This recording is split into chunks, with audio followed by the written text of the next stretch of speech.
Yes, people, how's it going? Welcome back to Lily White Lane. Hope you're doing good, hope you're keeping safe and well. And in the words of Alan Partridge, hope you're having a really good Friday wherever you are in the world and whatever you are planning to get up to today. The weekend is here, Saturday is upon us. Spurs are back at the lane tomorrow and we're providing some more brilliant content on the Lily White Lane YouTube channel. So if you are excited for this weekend, in the words of Stone Cold Steve Austin, give me a hell yeah! That hurt my throat, but that's completely and utterly my own fault for shouting like a moron. Without further ado, what are we here to do today on the channel? We are here today to bring to you fantastic and brilliant people watching this video your combined 11 for Tottenham Hotspurs' huge game tomorrow that does kick off at 5:30 at home. First game, or not first game of the season, first home game of the season for Tottenham Hotspur against Manchester United. I'm absolutely buzzing, as you can tell by my short intro to the video. I'm sure you guys are as well, to see Spurs back at the lane and be excited to see Spurs back at the lane and be excited to see our football club that we all support. There might be a few opposition fans watching this, but the football club that most of us support play some good and exciting football, and I can't wait. I genuinely can't wait to watch the game. But look, before we delve into the combined 11 we are going to be providing you guys with today, make sure, if you haven't already, to smash that subscribe button, give it a Tyson Fury right hook. Make sure as well to tap that notification bell so you'll be notified every single time you do upload, or we do upload, a phenomenal piece of content on the Lily White Lane YouTube channel. Yes, I just called my own content phenomenal. I'm so far up my own arse. I am just a massive big head. Nevertheless, also smash that like button as hard as you possibly can. Give it a Mike Tyson right hand. Nevertheless, let's delve straight into the video. Today, we are going to be bringing to you guys your combined 11. I'm going to start off in goal. The formation I am going to go with is 4-3-3. Both teams tend to play a number 10 and an attacking midfielder. Both teams tend to play a back four. So 4-3-3 makes sense, doesn't it? 4-3-3 makes sense. It'd be a bit weird if I went with a back five when neither team plays it. So look, we're going to start off in goal.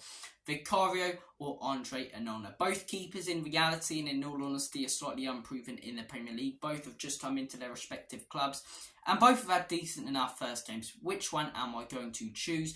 I'm going to have to go with Vicario. I'm joking. I'm going to go with Onana. Both are unproven in the Premier League, but one is very much proven in the Champions League. They both come from the same league, but one has proven it at the top level in their respective league in Serie A in Andre Onana.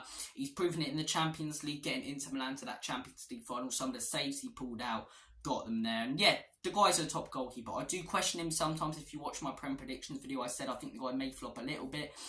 He comes out of his goal more than any other keeper has done that I've ever seen. You know, even more than Neuer did in his prime. So look, I think this guy's going to be not a fantastic keeper for United that a lot of people think, but I do think he's going to be good. I think he's going to do a better job than David De Gea. He's still fairly young in all honesty, so look, Onana's more proven, Champions League finalist, Serie A winner.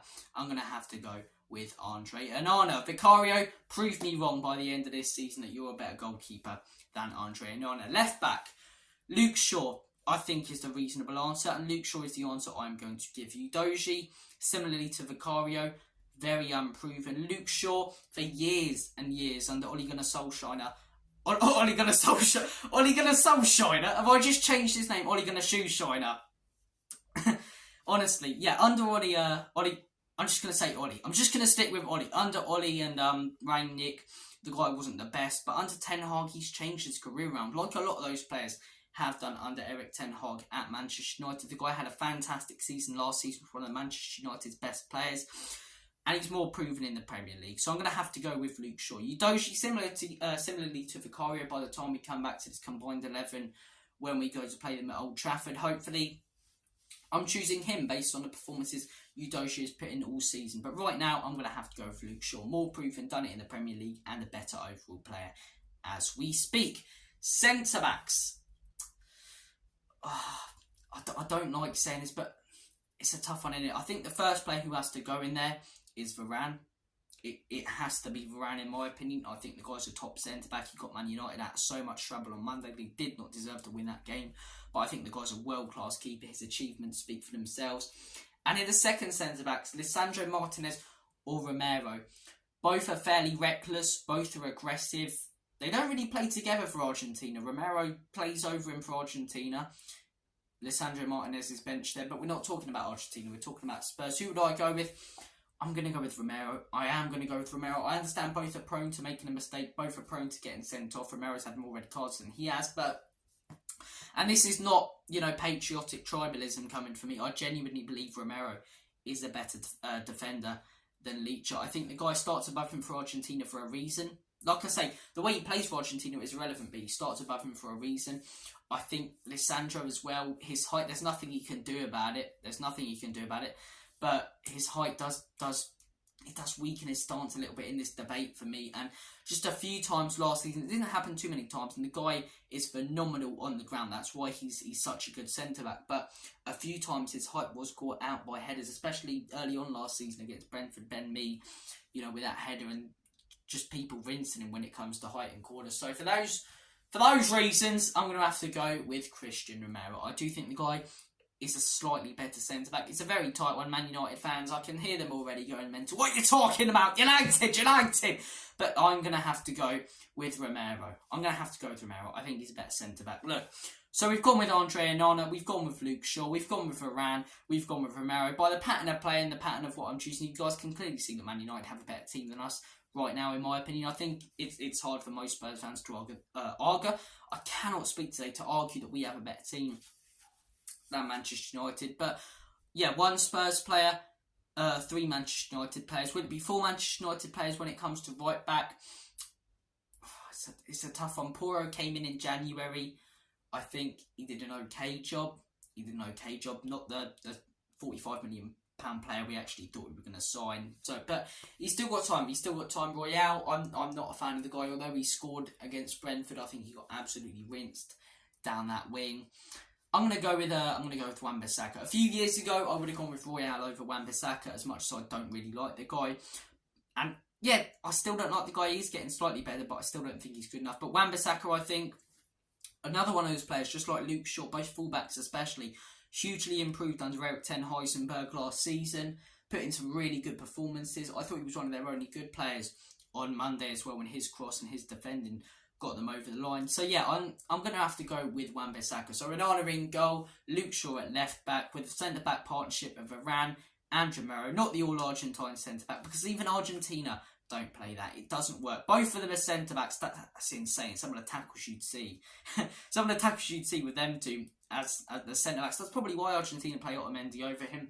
And then at right back, Aaron Wan-Bissaka. Midfield 3. Okay, so we're going to go with 2 central midfielders. One more of a holding, an attacking midfielder, and an out-and-out central midfielder. I think the more holding central mid, and the holding mid, I'm going to say he can play CDM and centre mid, would have to be Casemiro. I think the impact he had on Manchester United last season was like no other player. The guy's one of the best players, or not one of the best players in the world, but one of the best CDMs in the world. It's hard to think of a better CDM than him. Caicedo, not really proven. Maybe Kimmich, Goretzka, not really. Camavinga, probably not. I still think Casemiro, even though he's getting on a little bit, is the best CDM in the world. I think he had a fantastic season last season for Man United. Arguably their player of the year. And I think he'll be their player of the year again. I think if they go far in any competitions, a lot of that will be down to him, his leadership, and his quality. So the first midfield player I'm going to go with is Casemiro. The second midfield player, Bissouma. I'm going to have to go with Bissouma. I think a lot of Man United fans might criticise that, but I'm judging it off the team I would play if I was manager, if I had to combine both this weekend. And based on form and based on quality, I think Bissouma. I think the guy, the fact we got him for 25 million, you looked at that last season going, was he really the player we got from Brighton? But now you look at the injury problems he had last season and the Conte issue. Now that that's all gone, the guy is playing better than any other midfielder in the Premier League. And I know we've only had one game, but even in that one game, best midfielder in that league in game week 1. Fantastic pre-season. I really like what I'm seeing with Bissouma. So I'm going to have to stick him in that midfield. I'm going to stick him, Bissouma, next to Casemiro. The attacking midfielder, you've got a fair few options. Could you go with Eriksen? Could you go with Mount? Could you go with Bruno Fernandes? Or could you go with James Maddison or Giovanni Lo Celso? I think the players I'm going to rule out immediately are Mason Mount and Giovanni Lo Celso. I think Giovanni Lo Celso hasn't been good enough at Spurs the last few years. He's been out on loan. And look, too early to really judge him this season, but Yeah, I think he has to be out of the equation based on his form recently and the fact that he's not even a first teamer. Mason Mount, he could prove me wrong. He was very poor against Wolves. I think him and Bruno sort of cancel each other out in that midfield for Manchester United. The last 3 seasons at Chelsea, they've not been good for Mason Mount. He needs to get back to that season where they won the Champions League, where he's one of the best midfielders in the world. So look, Mount and Gio are at the equation for me. Eriksen, he was good last season, don't get me wrong, but he is getting on a little bit and he wasn't as good as the player we had at Spurs. So I think it's between Maddison and Bruno Fernandes. I'm going to have to go with Bruno Fernandes. I dislike the guy. I think he's so frustrating. I understand why Man United fans would love him sometimes, but I think the guy's unbelievably frustrating to watch as an opposition fan. Winds up everyone. But I am going to have to go with him. He's a shithouse, but he's a good player. He is a very good player. Scored some absolutely cracking goals last season. One of them was against us. That curler at Old Trafford. Yeah, I'm not a huge fan of the guy, but that's more because of the way he acts than the football player he is. When it comes to ability, I think Maddison's very good. I think Maddison is Premier League proven, and I think Maddison will get better in this Spurs system and maybe have a real chance to prove that he is better than Bruno Fernandes. But right now, I am going to go with Bruno Fernandes. Sorry, United fans. I've really been winding them up today. But look, we'll move on to that front three. Yeah, it's weird. Last season, front threes, I was able to say in most combined 11s, Kane, Son, Kulusevski, Bosch, and the January before. Changed a little bit. Son's form last season, not good at all. Kane, gone. Kulusevski, not looking the best. Front three, I think the player who has to go straight in there when it comes to striker is Marcus Rashford. I'm not going to choose injured players. Højlund's unproven in the Premier League as well. Rashford was absolutely fantastic for Manchester United, almost playing as an out-and-out striker last season. I'm going to stick him straight in there. Left wing. It's a tough one. It is a tough one. Left wing. Rashford plays there sometimes for Manchester United. When he doesn't, you've got Garnacho. Can Garnacho really contend with Son? Even though Son's form hasn't been the best, no, he can't. Even though last season weren't the best for Son, he still scored more goals than Garnacho. He's a better player than Garnacho. He is a top player. World class, maybe you question that title a little bit because world class players consistently step up. And I understand he had a little bit of an injury, but he hasn't been stepping up for quite a while right now. But look, Golden Boot winner Heung-min Son, top player.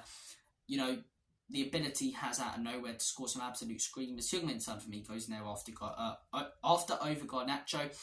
And again with right wing, Anthony. Look, Kulusevski, he wasn't the best last season. A lot of that for me was down to injury problems, similarly to Heung-min Son. But I'd still choose him over Anthony. I think he's slightly more proven. I think he's a better player. I think Man United wasted so much money on that guy. He's a bag of skills, but he's got no real footballing ability. And I know that's harsh, but yeah, he was pathetic last season. And I'm going to go with Kulusevski over him. I think both players could be better. The front three, yeah, in all honesty, if there was a combined 11 playing this weekend between Man United and Spurs players, the front three dilemma would be one to consider. Richarlison doesn't even get a shout in there. Solomon doesn't even get a shout in there. So yeah, that is my Manchester United versus Tottenham Hotspur combined 11. Andre Onana in goal, Luke Shaw at left back, Wan-Bissaka at right back, Christian Romero. Could you imagine Christian Romero and Sandro? I can't get my head around that as an actual centre-back partnership if Argentina went with it. But look, we're not going with that. We're going with Romero and Varane. Midfield three of Bissouma, Casemiro and Bruno. And front three of Rashford, Kulusevski and Heung-min Son. Guys, you guys have been wicked. Thank you for watching this combined 11. Take care of yourselves. All the best. God bless. My throat's still hurting from acting like a moron and shouting like I'm some WWE wrestler at the beginning of this video. But guys, have a smashing weekend. Spurs back at the lane. Up the Spurs. COYS in the words of Lucas Moura. And as always, come on you Spurs. Enik and Levy out. In Big Ange, we trust. Have a good week.